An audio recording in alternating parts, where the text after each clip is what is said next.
The funeral was a small, somber affair. Just a handful of us gathered to say goodbye to my father, Ted Walton. As I stood there, numb with grief, my mother-in-law, Denise, leaned in close. "Gina, life doesn't wait. You have to start thinking about us now," she said coldly. I fought back tears, my heart aching. Am I not allowed to grieve my father quietly? He was the one person who truly understood me, and now he was gone. After the service, the lawyer approached. "Mrs. Davis, your father left you his house in Brooklyn Heights. It's a quaint but valuable property." My husband Mike's eyes lit up. "Wow, that's incredible. We could renovate it, make it perfect for my parents and us to live together." I felt a knot forming in my stomach. "But I need time. This is all so sudden." Mike squeezed my arm. "Of course, dear. We'll discuss it later." As we drove home, Mike couldn't contain his excitement. Just imagine it. A big, beautiful home for all of us. No more dealing with landlords or mortgages. I stared out the window, my mind swirling. Dad's house was my last connection to him. How could I let it go so easily? In the following weeks, the pressure only intensified. Denise and Frank, my father-in-law, seemed to take every opportunity to criticize me. "Gina, Mike needs more than just chicken thighs. You must do better for him," Denise snapped one night as I served dinner.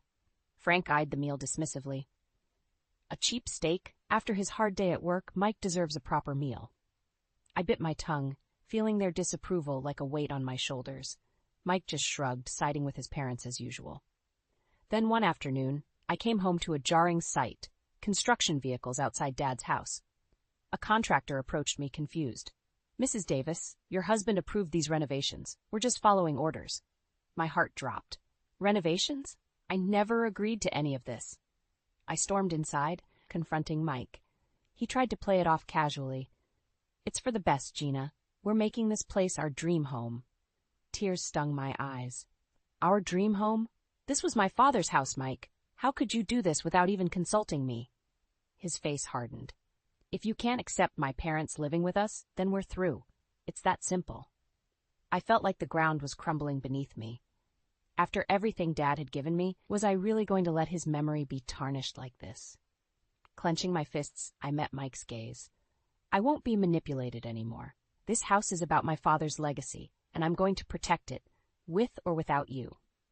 As I walked out that day, I knew my life would never be the same.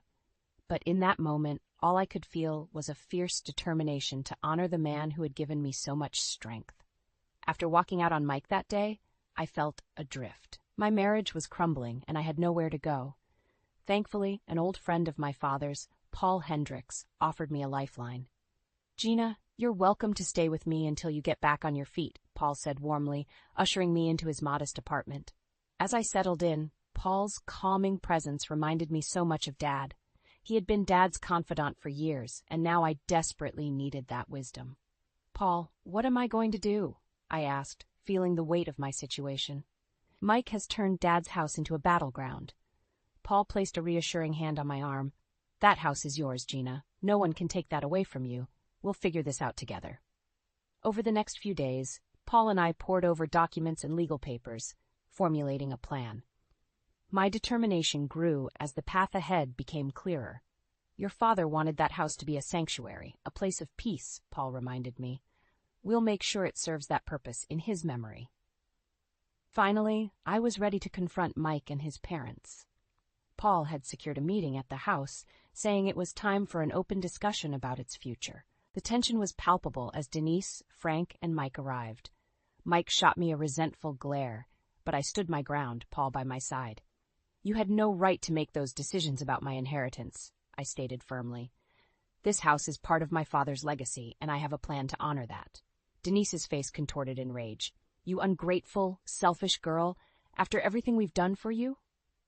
I took a deep breath, steadying myself. "What you've done is try to take control, with no regard for Dad's wishes. Well, it ends now."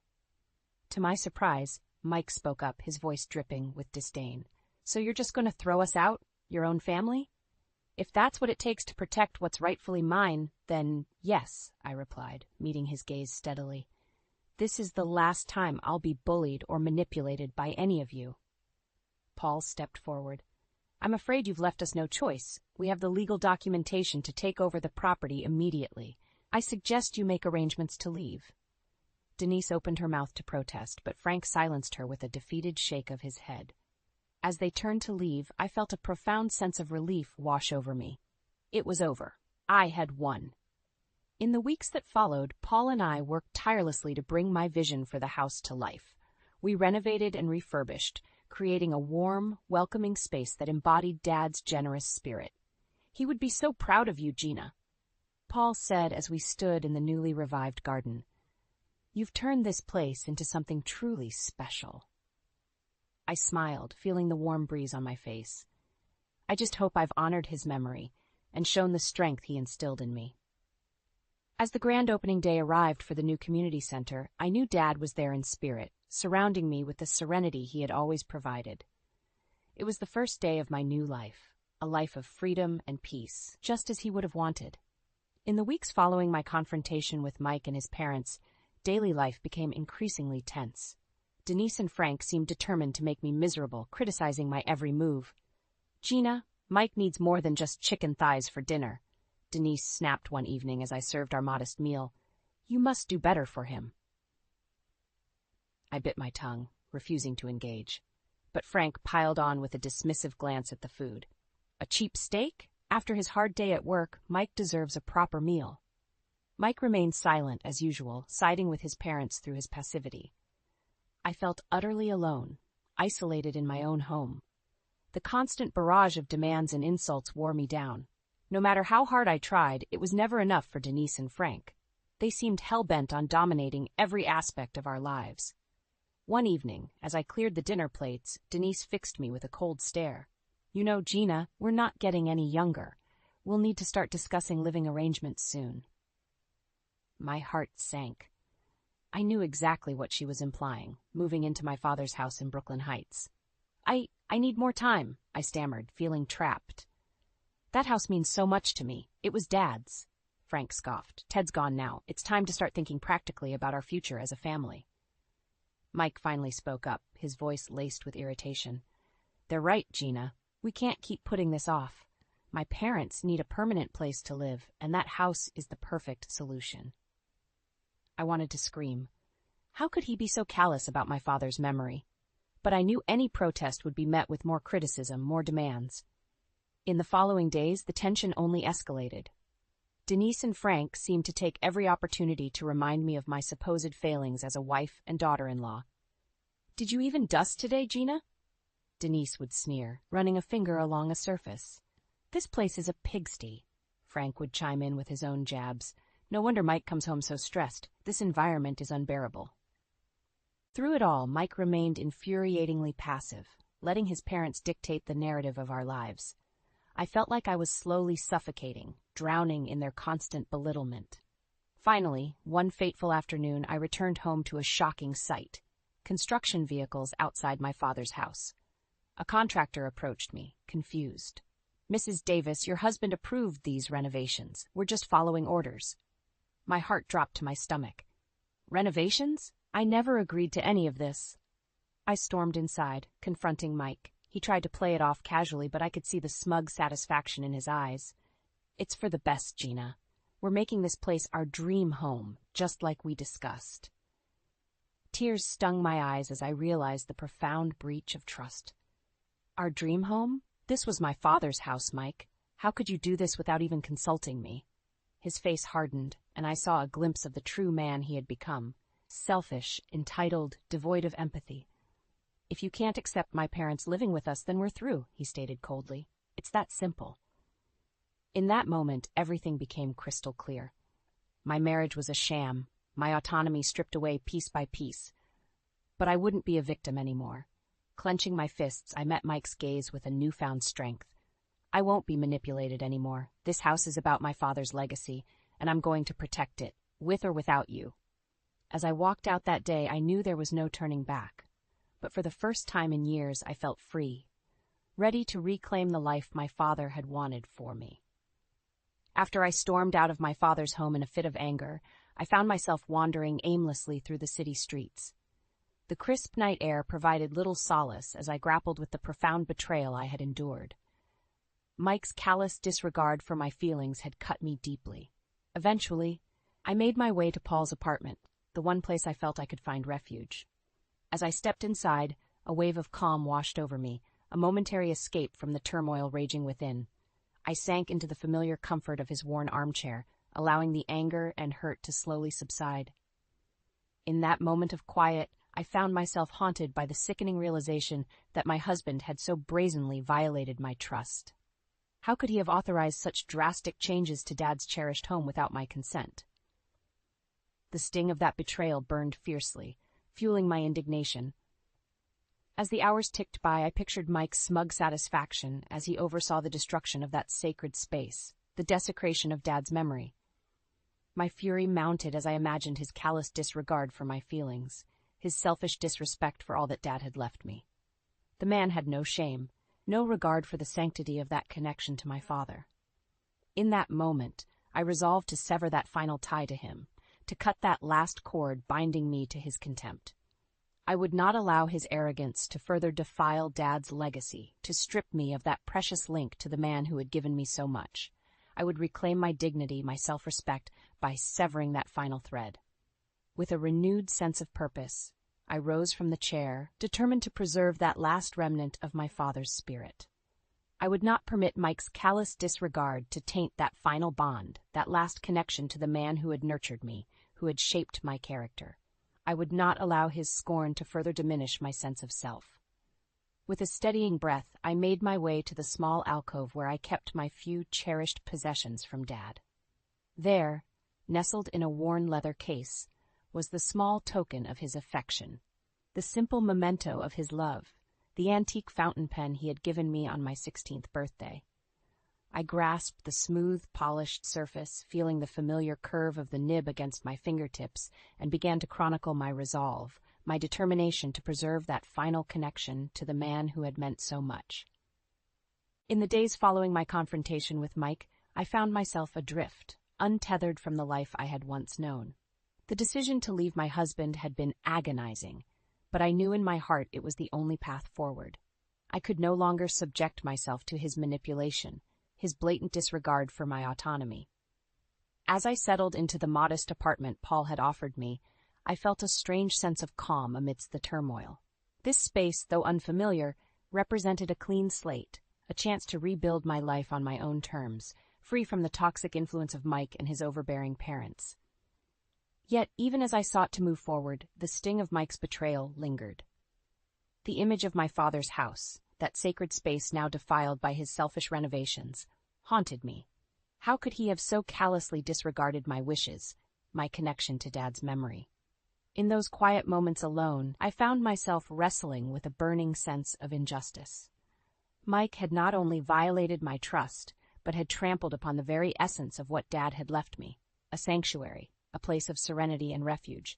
His actions had desecrated that final link to the man who had shaped me, who had instilled in me the values of integrity and respect. As the days turned to weeks, that simmering indignation began to crystallize into a fierce determination. I would not allow Mike's selfish ambitions to rob me of my father's legacy. That house, that cherished space, belonged to me, and I would reclaim it no matter the cost. It was during one of my frequent visits with Paul that the pieces began to fall into place. As we pored over the legal documents surrounding the inheritance, he placed a reassuring hand on my arm. "Gina, this house is yours, and yours alone. No one, not even Mike, can take that away from you." His words resonated deeply, reigniting the spark of defiance that had been smoldering within me. I met his gaze, my jaw set with newfound resolve. "You're right, Paul. It's time to protect what my father entrusted to me, to honor his memory in the way he would have wanted."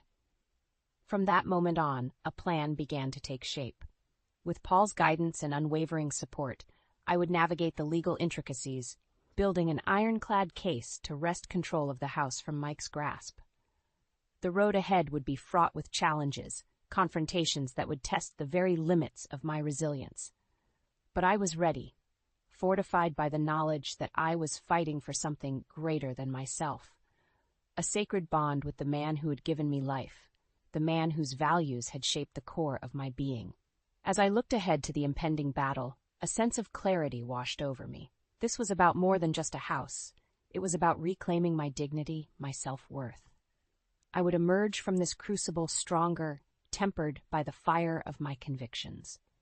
And when the dust finally settled, I vowed that house would stand as a testament to my father's legacy, a beacon of resilience and unwavering love, shining through the darkness that had once threatened to consume me. In the weeks following my decision to leave Mike, I found solace in the company of an unexpected ally, Paul Hendricks, one of my father's oldest friends. As I settled into the modest apartment he had offered me, Paul's calming presence reminded me so much of Dad. "You know, Gina, your father spoke of you often," Paul said one evening as we sipped tea in his cozy living room. "He was immensely proud of the woman you've become." I felt a lump form in my throat at the mention of Dad. "I just wish he could see me now, Paul. I feel so lost without his guidance." Paul reached across the table, placing a reassuring hand on mine. "Ted may be gone, but his spirit lives on in you. And that house he left you? It's a part of his legacy, his final gift." My thoughts turned to the Brooklyn Heights home, now tainted by Mike's selfish renovations. A pang of sadness washed over me, quickly replaced by a simmering anger. "That's just it, Paul. Mike has desecrated everything Dad stood for with that place. He's turned it into a battlefield, all for his own gain." Paul's eyes narrowed, a determined glint flickering behind his glasses. "Then we'll take it back, Gina. That house belongs to you, and no one can take that away." In the days that followed, Paul and I pored over legal documents, meticulously building a case to reclaim my inheritance. With each strategy session, I felt a renewed sense of purpose, a fire igniting within me. "Your father trusted you with that home for a reason," Paul reminded me. "It's time to protect what he entrusted to you, to honor his memory in the way he would have wanted." Those words resonated deep within me, echoing the same resilience and strength that Dad had instilled from an early age. I was my father's daughter, imbued with his unwavering spirit. As our plan took shape, I found myself channeling that inner fortitude, drawing strength from the memories of Dad's unwavering love and support. This was about more than just a house. It was a battle to preserve his legacy, to ensure that the values he had imparted would endure. Finally, the day arrived for our first legal maneuver, a formal letter demanding that Mike and his parents vacate the premises immediately. I could feel the adrenaline coursing through my veins as Paul and I made our way to the house, each step fueled by a sense of righteous determination. When Mike answered the door, his expression quickly shifted from confusion to outright contempt. "Gina? What is this nonsense?" I steeled myself, meeting his gaze with an unwavering resolve. "This nonsense is me taking back what's rightfully mine. You had no right to make those decisions about my inheritance, Mike. This house is a part of my father's legacy, and I won't let you defile it any longer." As the words left my lips, I felt a weight lift from my shoulders. The shackles of Mike's manipulation, of his parents' toxic influence, began to loosen their grip. Mike's face contorted in anger, but before he could respond, Paul stepped forward, brandishing the legal documents like a sword. "I suggest you heed this notice, Michael. We have taken all necessary steps to ensure Gina's rightful claim to this property. Any further resistance will only compound the consequences you face." In that moment, I knew there was no turning back. The battle lines had been drawn, and I was prepared to fight with every ounce of my being. This was about more than just a house. It was about reclaiming my autonomy, my self-worth. And with Paul's steadfast support, I was ready to face whatever challenges lay ahead, emboldened by the knowledge that I was honoring my father's most sacred gift. With Paul's steadfast support and guidance, the wheels were set in motion to reclaim what was rightfully mine, my father's cherished home in Brooklyn Heights. Yet, even as our legal strategy took shape, I knew the true battle would be far more personal, a confrontation I had been both dreading and anticipating. It was Paul who suggested we arrange a family dinner at the house, a final opportunity to resolve the matter civilly before escalating our efforts. Though apprehensive, I agreed, recognizing that this might be my last chance to appeal to whatever shred of decency still resided within Mike and his parents. The tension was palpable the moment they arrived, their expressions a mix of confusion and thinly veiled contempt. Denise, ever the antagonist, wasted no time in voicing her displeasure. "Just what is the meaning of this, Gina?" she sneered, her eyes narrowing. "We don't have time for your games." I took a deep breath, steadying myself as Paul gave my hand a reassuring squeeze. "This is no game, Denise," I stated firmly. "You all had no right to make those decisions about my inheritance. This house is a part of my father's legacy, and I have a plan to honor that in a way he would have wanted." Mike scoffed, his disdain evident. "Your plan? Don't be ridiculous, Gina. This is our future we're talking about." "No, Mike," I countered, my voice unwavering. "This is about preserving what my father entrusted to me, what he wanted to leave behind for generations to come." Denise's face contorted in rage, and for a moment I thought she might explode.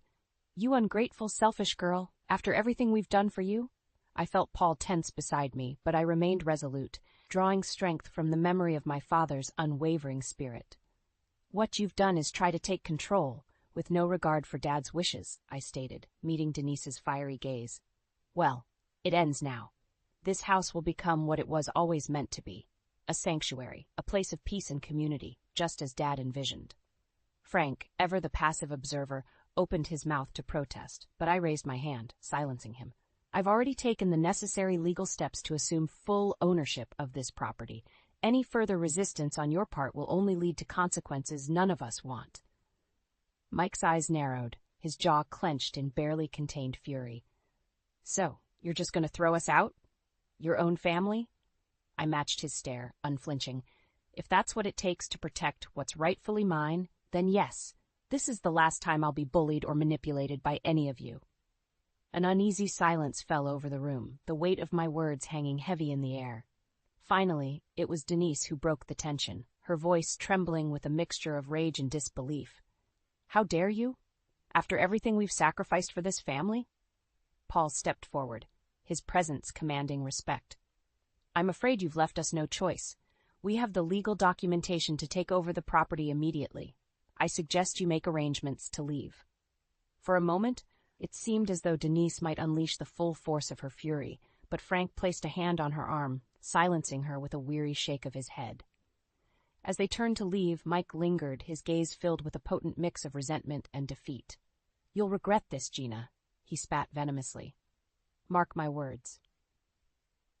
But as I watched them depart, I felt no regret, only a profound sense of relief and vindication.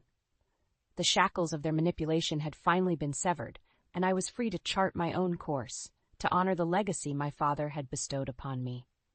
In the days and weeks that followed, Paul and I worked tirelessly to bring my vision for the house to life. We renovated and refurbished, creating a warm, welcoming space that embodied Dad's generous spirit and love for community. And as the grand opening day arrived, I knew Dad was there in spirit, surrounding me with the same serenity he had always provided. This was more than just a house. It was a living, breathing testament to his values, a sanctuary where his memory would endure for generations to come. The day of the grand opening arrived with a sense of nervous anticipation. As I stood in the newly renovated garden, taking in the vibrant blooms and meticulously landscaped paths, I couldn't help but feel a swell of pride and accomplishment. This space, once tainted by Mike's selfish ambitions, had been transformed into a living embodiment of Dad's spirit, a sanctuary of peace and community, just as he would have wanted. The countless hours of hard work, the battles fought and won, had all led to this moment. "You've outdone yourself, Gina." Paul's warm voice broke through my reverie. He moved to stand beside me, his eyes shining with pride. "Your father would be in awe of what you've created here." I felt a lump form in my throat, overwhelmed by the weight of Dad's legacy. "I just hope I've honored his memory in the way he deserved, Paul. This place means everything to me." Paul placed a reassuring hand on my shoulder. "Have no doubt, my dear. You've turned this house into something truly remarkable, a living testament to Ted's generous spirit." As the first guests began to arrive, I felt a surge of nervous energy coursing through me. This was it, the moment I had fought so hard for, the culmination of a journey that had tested the very limits of my resilience. Yet, as I greeted each visitor with a warm smile, I was struck by the overwhelming sense of community and camaraderie that permeated the air. These were Dad's people, the neighbors and friends, who had embraced his kindness and compassion over the years. One by one, they approached me, offering heartfelt congratulations and sharing cherished memories of the man who had touched so many lives. "Your father was a true gem, Gina," Mrs. Henderson, our elderly neighbor, said with a misty-eyed smile. "He always had a kind word and a helping hand for anyone in need."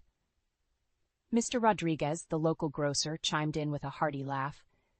"Remember when he organized that neighborhood cleanup day? Ted had us all out there bright and early, picking up trash like a bunch of kids on detention." As the anecdotes flowed, I found myself transported back to the simpler times of my childhood, when Dad's unwavering presence had been the bedrock of my world. Each story, each recollection, was a precious thread woven into the tapestry of his legacy. As the day wore on, the garden became a vibrant hub of activity, filled with the laughter of children and the warm embraces of old friends. I moved among the crowd, basking in the joy and sense of belonging that Dad had always fostered. It was in those moments that I truly understood the profound impact he had made, not just on my life, but on an entire community. This place, this sanctuary, was a living embodiment of his values: generosity, resilience, and an unwavering commitment to bringing people together. As the sun began to set, casting a warm glow over the garden, I found myself standing in a quiet corner, taking in the scene with a sense of profound gratitude. Dad's spirit was alive and thriving here, a testament to the power of one man's unwavering love and compassion. "Dad, I hope you're proud," I whispered, my voice thick with emotion. "This is for you, a legacy that will endure for generations to come." And in that moment I could have sworn I felt his presence, a gentle breeze caressing my cheek, carrying with it the familiar scent of his cologne. A subtle reminder that he was never truly gone, but lived on in the hearts and lives of those he had touched. As Paul approached, his eyes shining with pride, I knew that my journey had reached its ultimate destination, a place of healing, redemption, and an unbreakable connection to the man who had shaped me into the woman I had become. "You did it, Gina," he said, his voice filled with admiration. "You turned this place into something beautiful, a living embodiment of everything your father stood for." And as I looked around at the joyous scene unfolding before me, I knew that no matter what challenges lay ahead, I would face them with the same resilience and grace that Dad had instilled in me. For this was his true legacy, a gift that would continue to nurture and inspire